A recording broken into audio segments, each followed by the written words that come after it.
बहुत ही मतलब मैं तो बहुत बड़ा एप्पल फैन बॉय हूँ और मुझे पता चला कि आपने एप्पल में बहुत इनिशियल स्टेजेस में जो है इन्वेस्ट किया था और पूरी उसकी हिस्ट्री हम लोग देखते हैं 1975 में एप्पल बना, 81 में आई थिंक पब्लिक गया।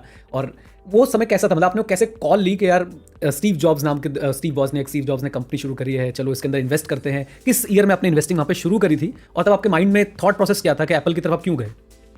हाँ, तो मैंने इन्वेस्ट 80s में नहीं किया था। मैंने इन्वेस्ट किया था 2002 में, जब कंपनी बिल्कुल नियर बैंकरप्सी में। एक्चुअली एप्पल तो बहुत ही थर्ड क्लास कंपनी मानी जाती थी in the whole world. Okay, right. जब से बॉर्न हुई तब से वो स्ट्रगल ही था। तो वो कोई अच्छी कंपनी नहीं कहते थे, अच्छे प्रोडक्ट थे लेकिन कंपनी अच्छी नहीं थी, मिसमैनेज्ड कंपनी थी। Right. It was a failure and Steve Jobs was asked to leave in 86। Right, John Sculley ने आई थिंक उनको निकाल भी दिया था जॉन 85 स्कली ने में। आते के साथ बोर्ड ने उसको निकाल दिया, राइट। तो अब वो 15 साल के बाद या 12 साल के बाद वापस उन्होंने रीजॉइन किया एप्पल को, जब सारे लोग हार गए। उन्होंने कई सीईओ रखे, सारे लोग हार गए। 97 में he had to come back. He also had nothing to do. Apple also had nobody to go to. उन्होंने रखा। Steve Jobs himself in innings 2 was a failure. Okay. उन्होंने कई चीजें ट्राई की, nothing was working. 97, 98, 99, 2000, 2001, 2002, 6 साल तक struggle करता रहा स्टीव जॉब्स, nothing worked. फिर iPod लॉन्च हुआ in the beginning of 2002 I think, right. अब हमने कहा iPod में क्या बड़ी बात है, सोनी वॉकमैन एक चीज होती थी, आज भी शायद है। राइट बिल्कुल। तो iPod was nothing but Sony Walkman with a hard drive ना, फर्क तो कुछ नहीं है। हमने भी कहा चलो ठीक है, देखते हैं। उस वक्त मार्केट कैप इन्फोसिस से कम था एप्पल का। ओके, लॉस मेकिंग कंपनी थी।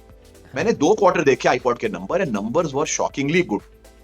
अब स्टॉक ऑल टाइम लो है, सारे लोग गिव अप कर चुके हैं। Steve jobs is a failure in innings 2 also, but एक रे ऑफ होप नजर आ गया सामने से कि यार ये हो सकता है प्रोडक्ट में कुछ दम है। मैंने जब लिया तो मुझे ये नहीं मालूम था कि वो मैंने 70 टाइम्स बनाया उसमें, ओके, बट मुझे नहीं मालूम था कि वो 7 टाइम्स भी होगा। मैंने तो सिर्फ डबलिंग के हिसाब से लिया था साहब। और डबल के बाद और नंबर्स अच्छे हुए तो थोड़ा और कॉन्फिडेंस बढ़ा, फिर और अच्छे हुए और कॉन्फिडेंस। तो ये आपको शुरुआत में लोग कहते हैं मैंने 100x निकाला, ऐसा कुछ नहीं होता साहब, ये सब बकवास है, सब बिल्कुल वाहियात बातें हैं। आपको मैक्सिमम 100% की विजिबिलिटी रहती है, उसके ऊपर नहीं रहती है। उसके बाद डेटा के बेसिस पे क्वार्टरली नंबर्स आएंगे, प्रोडक्ट सेल्स के नंबर, तो ही आप बने रहेंगे उस पोजीशन में। तो ना स्टीव जॉब्स को मालूम था, ना जेफ बेजोस को मालूम था कंपनियां कहां जाएंगी, तो हमें कैसे मालूम चलेगा। तो ये हाइंडसाइट में अच्छा लगता है। उस वक्त मैंने 100% के लिए लिया था, लॉजिकल था। इन्फोसिस से कम market cap, beaten down stock, but one product is doing well, so at least 100% बन जाएगा, बस इतनी सी बेट थी and it worked out. Right. India में आपको कोई ऐसी टेक कंपनी या कोई ऐसी कंपनी नजर आती है जो इंटरनेट बेस्ड हो या टेक बेस्ड हो और वो इस तरह का पोटेंशियल रखती हो? नहीं, मुझे कोई इस तरह की लेवल की कोई कंपनी नजर नहीं आती, लेकिन इसका मतलब ये नहीं हुआ कि नहीं आएंगी।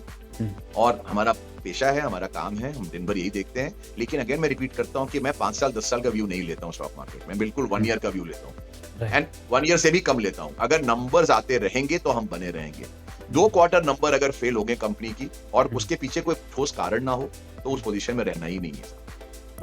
ओके आई थिंक ये भी बड़ा एक हमें नीरज हमें इन्वेस्टिंग को देखना है कि हमारे लिए 25-50 बड़े अच्छे प्रमोटर काम कर रहे हैं।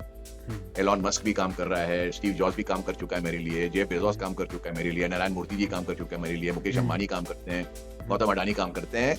हमें देखना है कि कौन सा प्रमोटर ठीक से काम कर रहा है, और नहीं काम करेगा 2 क्वार्टर देखेंगे, उसको निकाल के दूसरे प्रमोटर को रख लेंगे। बस इन्वेस्टिंग तो मैं इस तरह से ही देखता हूँ।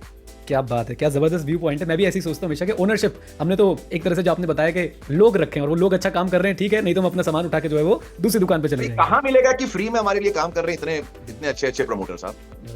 राइट। अब